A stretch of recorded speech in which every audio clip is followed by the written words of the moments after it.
What is going on, people? Hopefully your 2022's been pretty good so far. But I just wanted to go over a few things, go through some of these photos that I have. Um, Still going through some cameras and some of our pictures and a lot of different things like that. Wanted to compare some things and some things I have no idea what they even are. But let's get into this. So this here I believe to be a Sasquatch footprint. Um, I didn't really see any claws. If you were to say that it could possibly be a bear, this is very wide. It's a decent length. Um, I did go ahead here and I compared it to my foot. I have a 13, so this is probably close to a 10. Now bears, that would be really high on the bear side. If it's a 10-inch track, that'd be a ginormous bear, and we really don't kind of have that size bear up here that I'm aware of. So to me it was definitely significant and had some interest to it. And then what I can do is show like a small bear print, which like would be like this, like where you would see the four toes possible, the small pad, the indentation like that. Our bears up here are maybe 200-300 pounds. If you're lucky, you'll get a 400-pound bear, but that's kind of like those make the newspaper and stuff like that. So that track intrigued me enough to record where it was at, location, everything. I actually didn't cast it, but we always take note of it. Now this photo here is a photo that was captured a few years back on a backpack cam by one of our researchers that was taking a hike. This was actually state forest. I don't know what this is. I could it be a bear? Could it be something? It's obviously zoomed in on this picture, but the distance was probably somewhere around 40 yards, maybe 50 yards, coming down into a dry wash embankment there. Really wasn't sure. I don't know. You could definitely tell it has some type of fur, it looks like, though. I don't know. I'll leave that up to you. I've actually talked about this. I've talked about this one a few times. This was probably about 1.5 2 miles off trail in a large ravine area where this structure was built up into the side of the ravine. It took us we're actually lucky to find this, I'll say, but it took us some time to get to it. When I really looked at it, from a distance, the closest we got to this was probably 50 yards. Guessing, it was probably 15 by 20 feet in dimension wise. But down here in the right hand corner, it almost looks like there's a face. It almost looks like there's some type of something peeking out over those branches right there. I don't know. Could it be an anomaly? Who knows? I don't know. But it was definitely intriguing, enough so to share with you. Now, this next photo here is a few things. There's a few things about it. So, obviously you see a deer. We had this set up for approximately 6 months in this one location. Down below that deer, off to its left shoulder, maybe 30 yards, there's a creek and a drainage that kind of run, let's say, east to west of the photo here. So it drops down significantly, maybe like just 6 foot, nothing more than that. It's just maybe 6 or 8 foot. And we had it there because we had done some recon and figured this would be a good location that something could possibly come across this area. And what I'll do is I'll go ahead and I'll zoom into this area above the log. As you can see, between this big tree and this other tree, there's really no substance there. It's just a photo. You can see the other trees off near this Y. This is the ground area, and here in the middle, so there's nothing you're seeing. But the next couple I'm going to go over, I'll show you what we captured. So when you look at this, it's a little zoomed in. That's still the big tree that was there in the middle. And there's two things that I want you to look at right in here. That was the Y tree that we were looking over before, in the ground and all that type of stuff. But right here in the middle and right to the left of that other object, I will go ahead and zoom in a little bit just so I can show you a little bit of detail. This black thing here sort of looks like it has a face, and this whitish gray here looks like it's peeking out from behind a tree where you could see an eye, mouth, nose, eye, large forehead. This black figure here seems to have a nose and a face. Looks a little decrepit. So to me, these are Sasquatch photos, raw, right from the field. I don't care if there are discrepancies. I know our research. You can be as skeptical as you want. You can be as skeptical as you need to be. You can question everything as much as you need to. But when you have before and after photos of things that are in the frame, that aren't people, that aren't known animals, I understand we're looking for Sasquatch here, but what you have here, to me, looks like a lighter color Sasquatch face and maybe an older black one that would be standing up walking. They were moving from left of the screen to the right of the screen. This is just a little bit of an enhancement. You can see they were both obviously looking at the camera. And then we were fortunate to capture sort of like a intermittent, where there's some blur, but you could tell that it was moving in, and there's the white back here where it looks like it was coming toward the camera, and that's when they possibly veered off.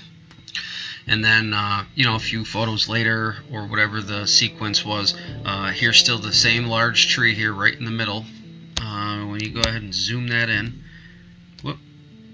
you can see that there is nothing there in between the two trees, and that white face figure that was down in here is also gone. So both of those would have to be anomalies at the same time in multiple different camera frames, and then be able to be gone subsequently after that, which when you start doing that and trying to put the odds against you, it ends up being in your favor the more you question it.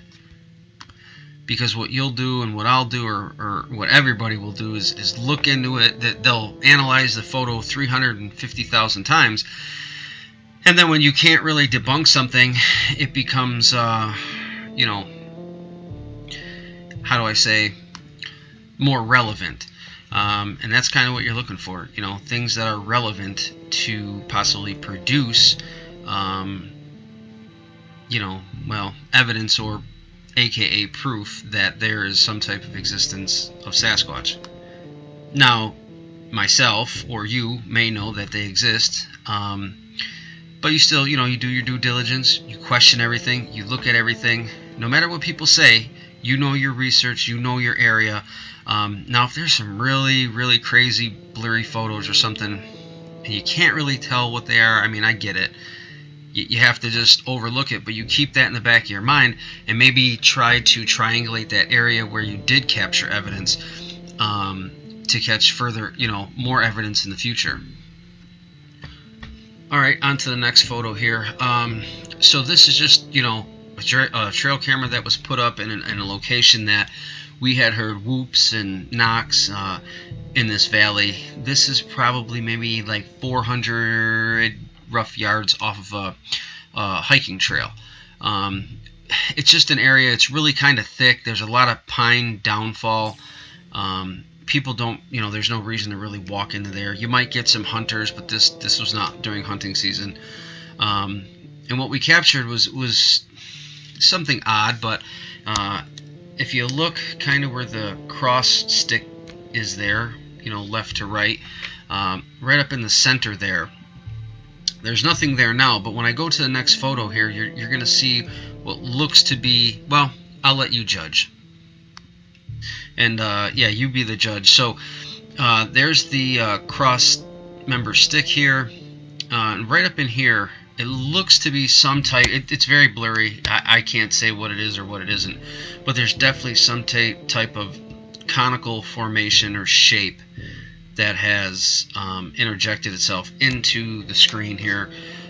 Very large, I must say. And I will note that this here, this branch that you're looking at that goes, east to west, let's say, was roughly at my eye level, so about 5'9" level, right at this end tip here, because when I walked by it, it was right about my eye level.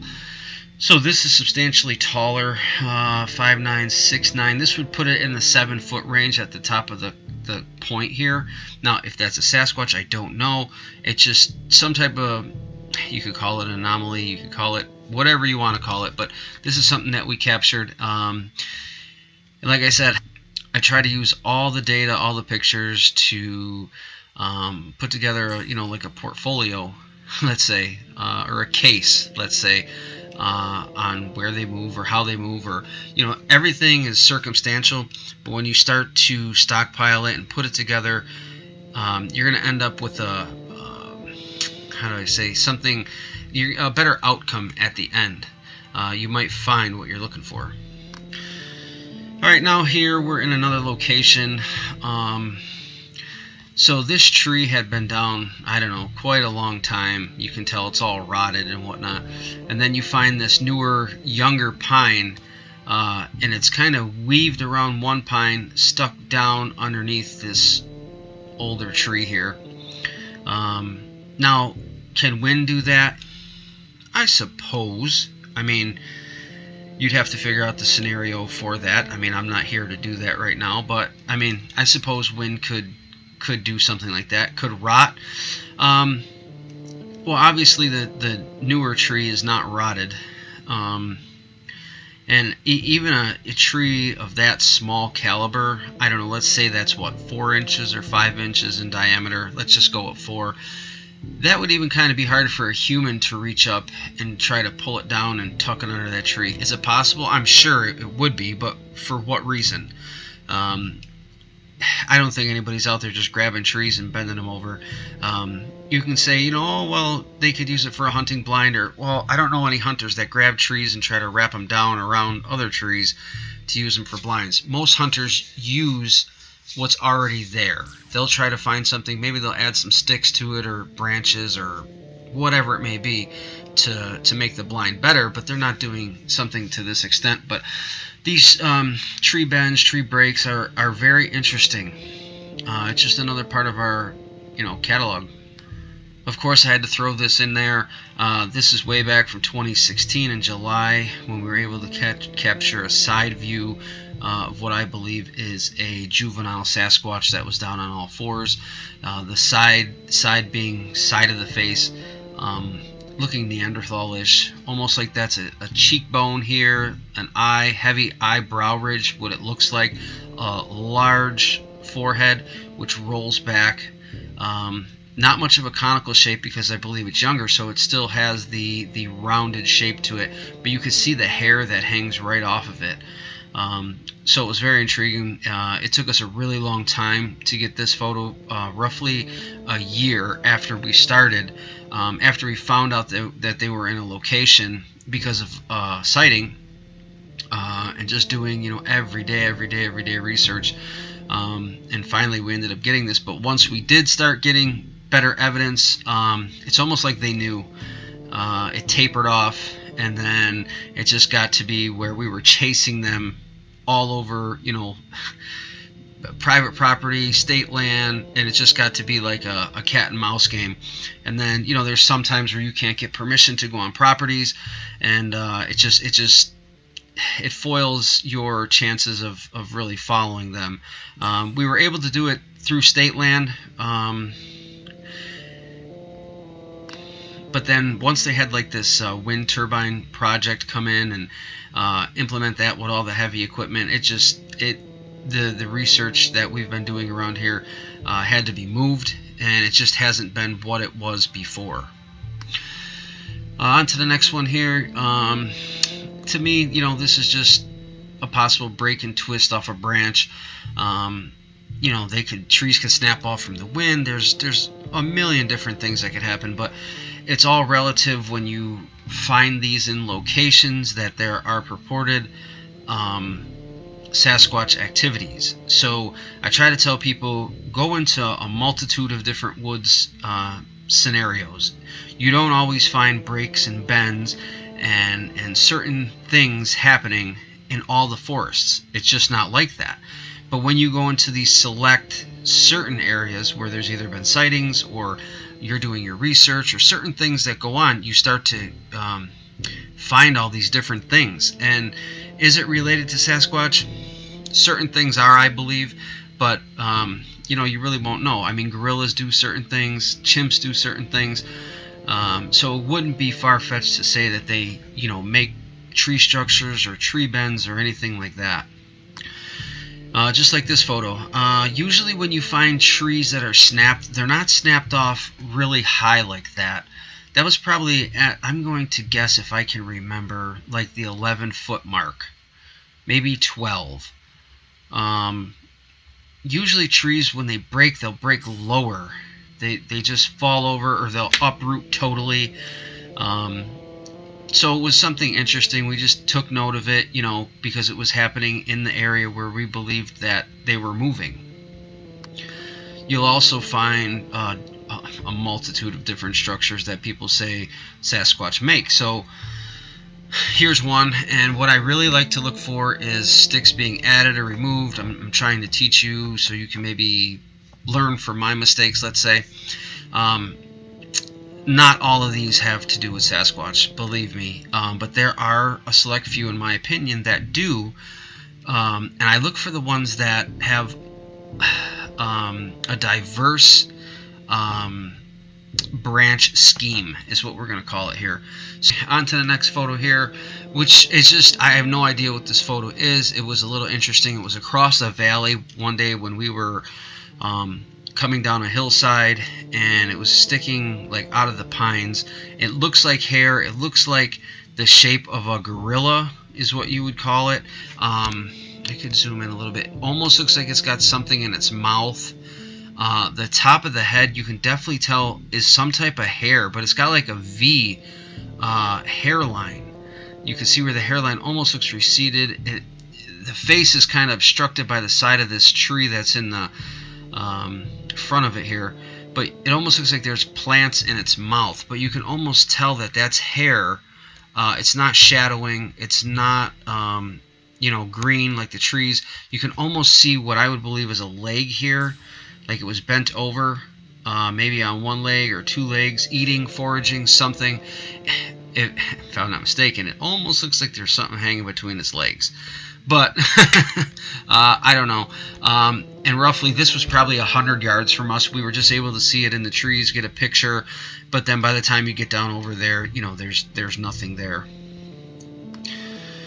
All right, on to this next one. I just wanted to relate some things. So, as you can see, there's this black mass. These are the things that, you would figure that it's a shadow, but it's really not a shadow. It's like a black mass.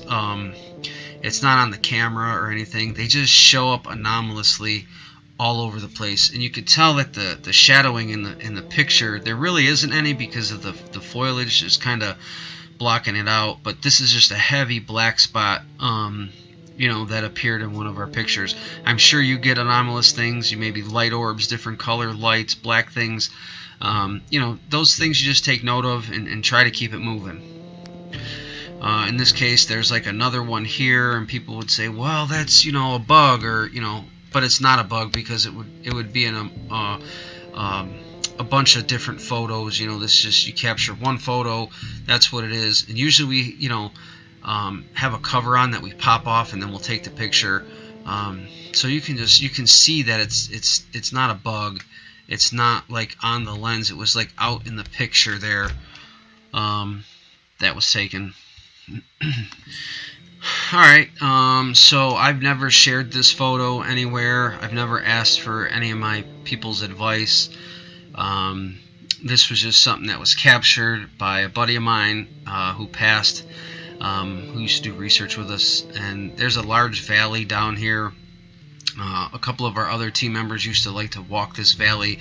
It was deep off. I mean, it wasn't close to any trails or anything. And my buddy had taken this picture at the time. I don't know if he's seen it or if he didn't see it, but you can obviously see something. There's way up in the tree there. You can see the distance to the ground, I'm going to guess, is somewhere in the vicinity of 15 feet. maybe 20. And what I can do is try to zoom in a little bit. You will get some distortion, but to me this looks like some type of ape figure. The face is near the tree. There's a hand coming around the tree. It looks like it's on a branch. You can see the branch that's there. And if you really try to zoom in, I mean, you can almost see a facial feature, which looks Neanderthalish, which looks like it has legs hanging down. It almost looks like it's just up in the tree there. So it's definitely an interesting piece to the puzzle. Like I said, when you're doing your research and you're getting all these anomalous things, you just keep compiling. And at the end of the day, try to make a case, if you're trying to make a case, or try to plead your case, or whatever you may be doing. Just put it all together. It's like a puzzle. But this was definitely intriguing. To me, I believe that that's a younger type Sasquatch. You just don't catch pictures of things like this in the trees and say, oh, it's a bear. It doesn't look anything like that. Especially when you zoom back out, to this type of photo here, to this distance, you can kind of see it almost looks apish. I think it's a great capture. It doesn't matter what anybody else thinks. Just remember, it's always your research. It's you're doing it for you. You don't even got to call it research. It's the search. It's just to get out in the woods. Have a good time. Do it for you. All right. In this next one, this was 2017. This was a while back that I found this. This was probably, like I said, 150 yards on the zoom lens, and you can see what something appears to have a human figure shape in the middle of the screen there. It seems to be almost walking. It seems to look like it has fur. It looks like it's right in front of that one tree. It almost looks like it would have breasts on it here. I don't really know. And you will get... Oops, sorry about that. And you will get distortion with anything that you're trying to zoom in on. But like I said, when you're capturing all these things and you're adding to the evidence, it's just going to mount up. It's going to compile to the point where you're like, oh, these have to be Sasquatch that we are capturing on these cameras. Even though we want, the Patty film times 10, just keep compiling your data.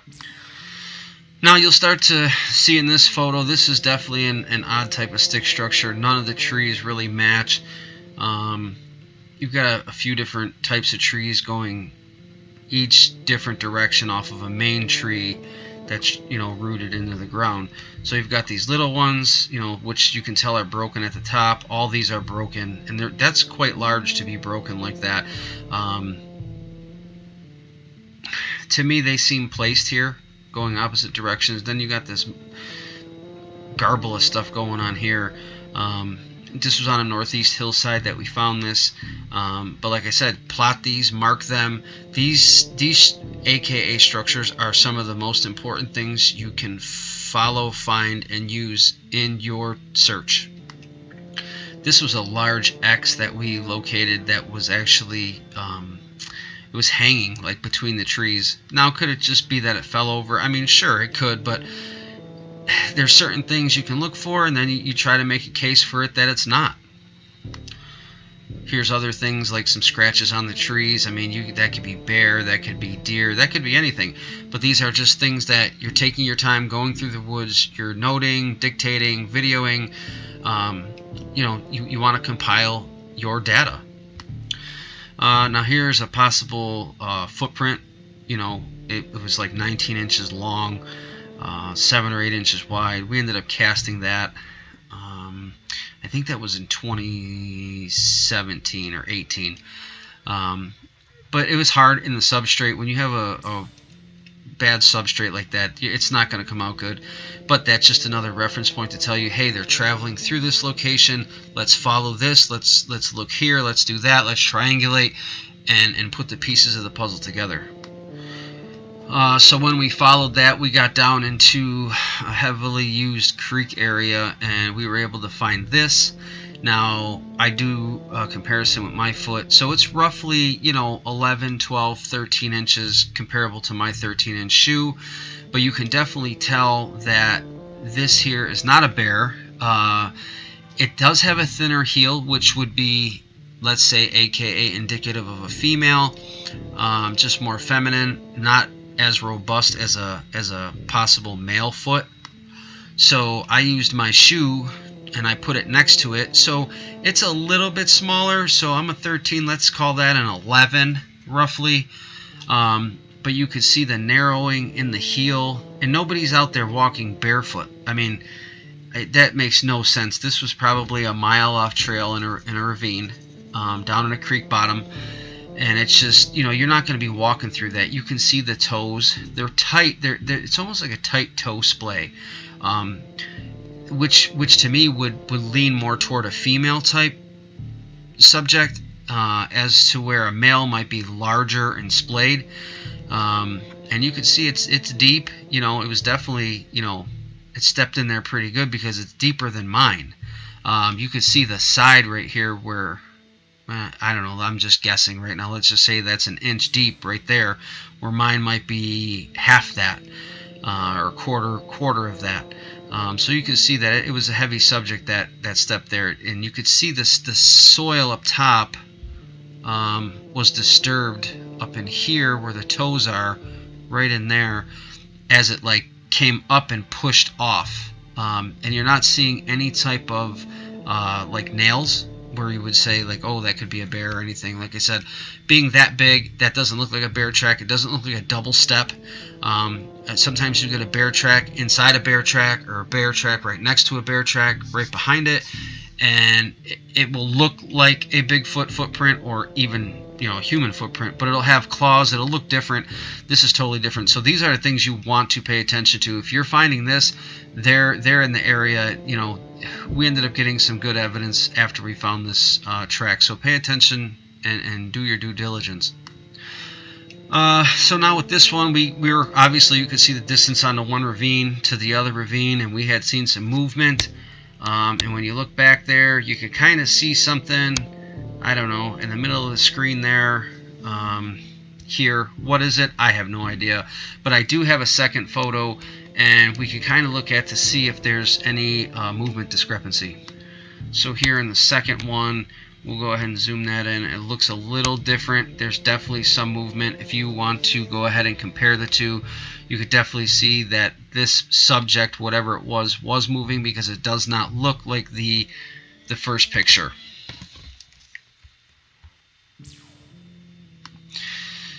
So this, obviously, this is just a photo. It was beautiful the one day. It's one of the areas where we used to squatch back in the day. It's one of the nicest places in the county. We call it above the clouds. So it's not all about Bigfoot all the time. You're out there, you're checking out the scenery, you're seeing local wildlife, you're having a good time. You're just getting out there, learning the land, learning a lot, even about yourself. So make sure you keep a broad spectrum, keep your mind open, have a good time. Don't go too crazy, because everything in the woods isn't Bigfoot. And again, you'll get into things like this. You'll find these bends in these certain locations. Now that's definitely a heavy tree. That was definitely bent over. There's no other trees that have pulled that down. Something obviously pulled that down. Indicative to apes and gorillas. They do things like that. It's almost like a jungle gym to them. They do things. It might not even mean anything to them, but they're just coming through the woods, tearing it apart, doing things, and this is what happens, and it's left, it's their aftermath, it's their carbon footprint. That's what I call it. And just a little ways down from that, we found this ripped right off. I mean, a bear could have done it, yeah, sure, but like I said, it was in the region where we believe things were happening, along with other circumstantial evidence. Obviously wasn't hit by lightning, so, and usually wind damage won't do something like that to that extent. It could, but it's just all these variables you got to add up.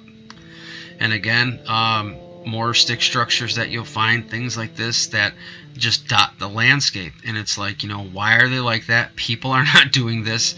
If they are, it's far and few between. But like I said, just pay attention to what you're doing. Find the structures that have these, like a multitude of different, tree branches that are up against a tree that they don't match, because obviously they were brought there. And in this one photo here, our one of our buddies from another research group, he comes down. We do some squatching together. And he actually seen this. We were driving down a dirt road off by some turbines, and there was two big impressions that are spaced out quite a distance, almost like something was running. And that is hard packed gravel. So you or I, our chances of really indenting that are slim to none.